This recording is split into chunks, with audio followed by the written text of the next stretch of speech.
Bueno, a este sí no lo van a defenestrar, baile lo que baile. Se trata del nieto escolta de Raúl Castro haciendo de repartero, digamos. Los tronados son otros. 14 y medio, la revista de Joanny Sánchez y Reinaldo Escobar, ha publicado un artículo sobre el destino actual de Otto Rivero.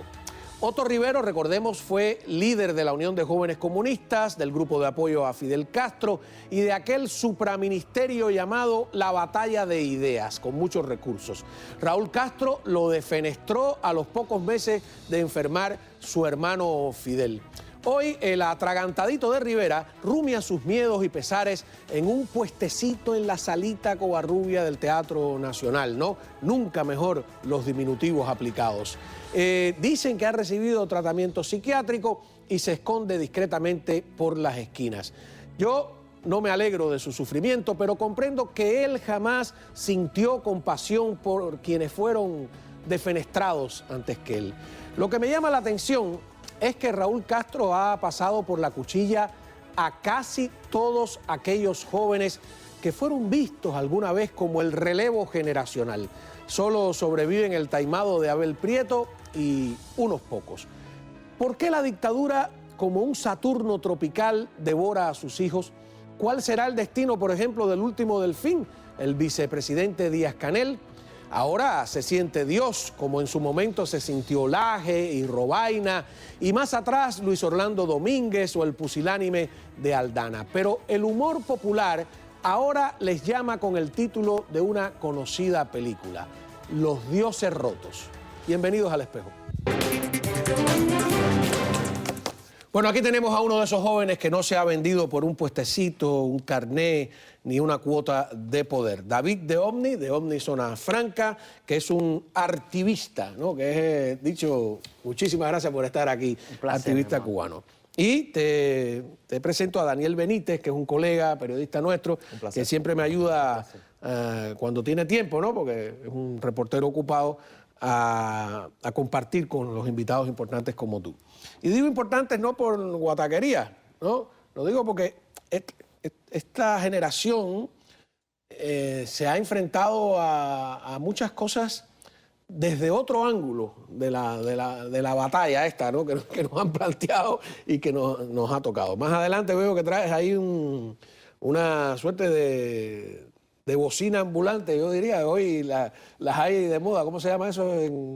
No, esto es una bocina wireless, una bocina que te permite amplificar desde el teléfono. Ajá. Y que, por supuesto, Yo tengo una así ya veremos qué es lo que trae. No, mínima. El presupuesto no me daba, mamá.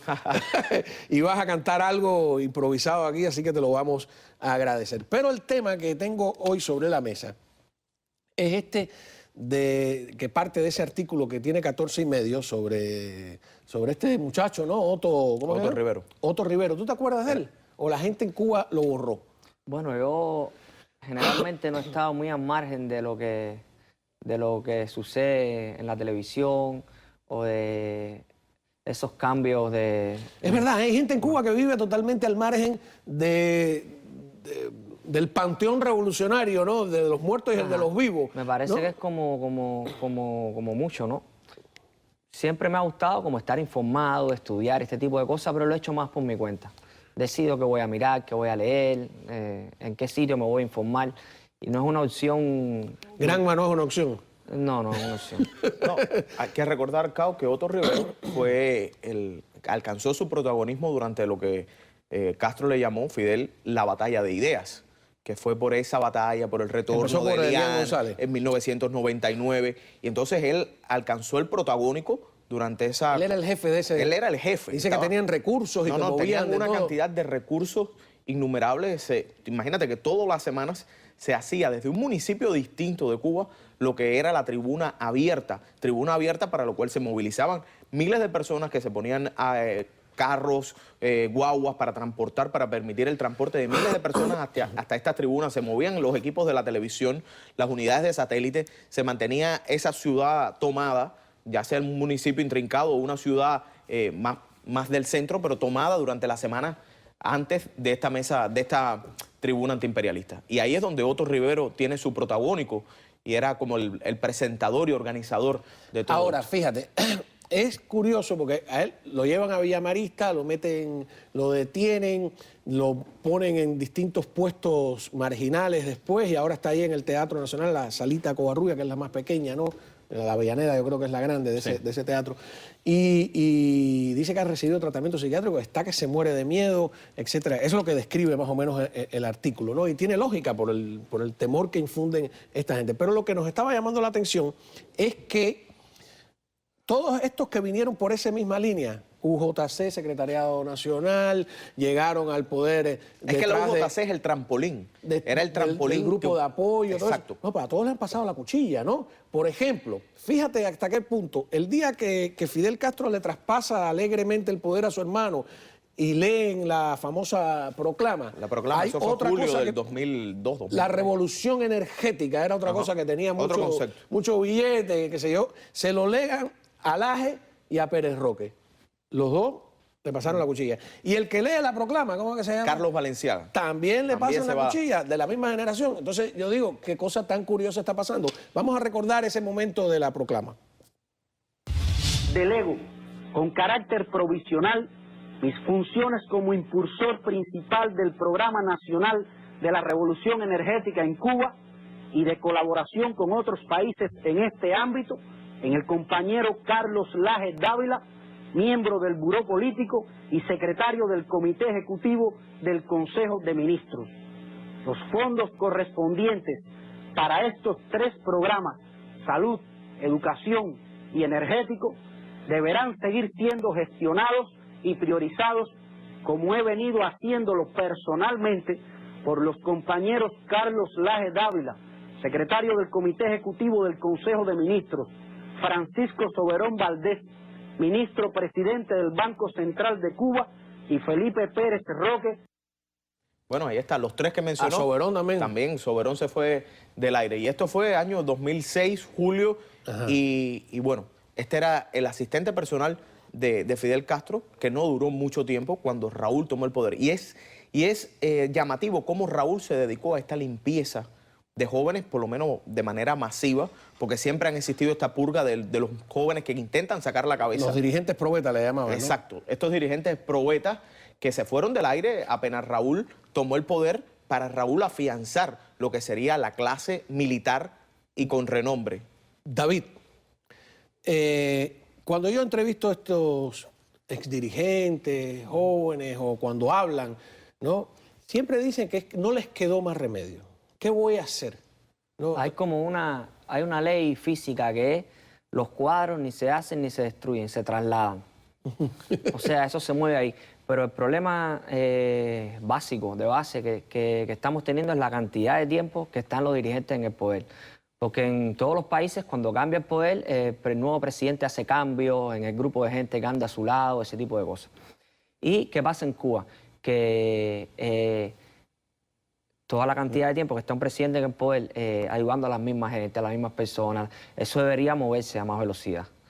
Claro, no, pero tendría que haber democracia en Cuba. No, pero lo que yo te quería decir es que yo veo un grupo de jóvenes como tú y como otros que deciden no unirse a ese carro y me parece también que es como un pretexto de que no me quedaba más remedio. O sea, no quedaba más remedio a lo mejor a la persona que está en la esquina, pero tú ser dirigente no te quedaba más remedio que ser dirigente, me parece un poco descarado todo eso. Bueno, ¿no? es que no sé hasta qué punto lo que se dice en la televisión cuando ellos declaran, no sé hasta qué punto es lo que realmente sienten o hasta qué punto es un guión. No, es que hay que entender, Cao, que ellos disfrutan durante todo este tiempo de lo que es las mieles del poder.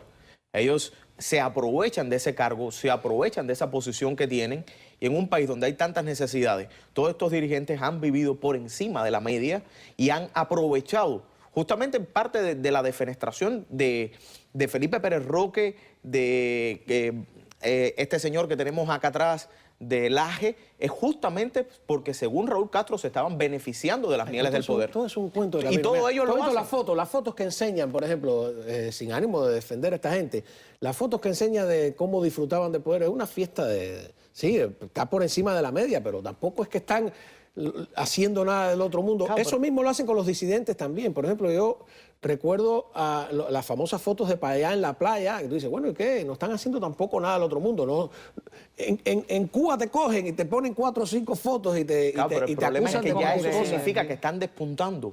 Ya eso significa que tienen la atención internacional, que tienen una atención mediática. A mí me gustaría que hubiera libertad en que Cuba están para ir a teniendo posibilidad. averiguar qué pasó realmente con esa gente y no aceptar siempre la versión del poder, aunque ellos sean parte del poder.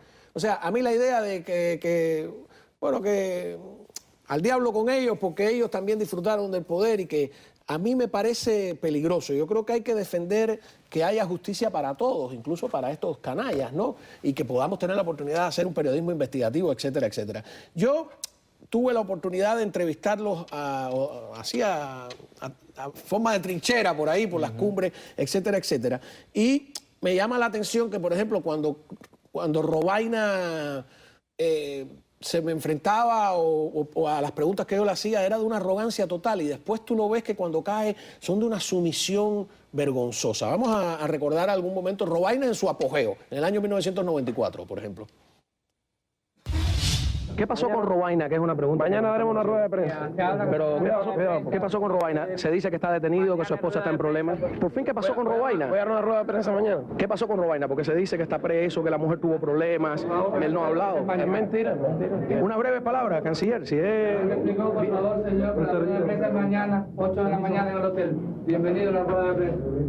Permiso, por favor.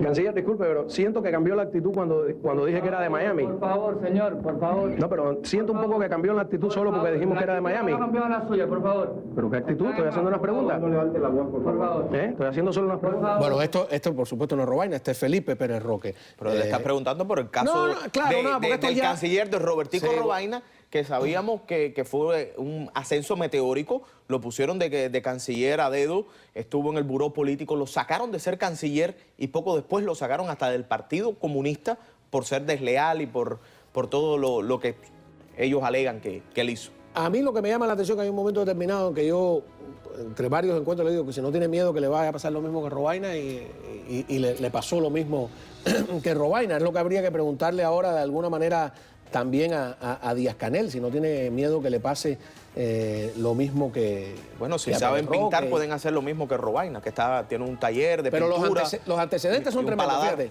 Carlos Laje, la misma historia. Luis Orlando Domínguez, también secretario general de la Juventud, llega a poder, la misma historia. Lo meten preso, lo acusan. Es que casi el 90% de todos quienes fueron esos- presidentes de la UJC, dirigentes de la UJC, y después fueron puestos a alto nivel del partido y del gobierno, terminaron todos lo defenestrados. han tronado, como se dice Recuerdo en- ahora mismo a Hassan Pérez Casabona, que fue de la FEU y después fue vicepresidente de la UJC, le sucedió lo mismo.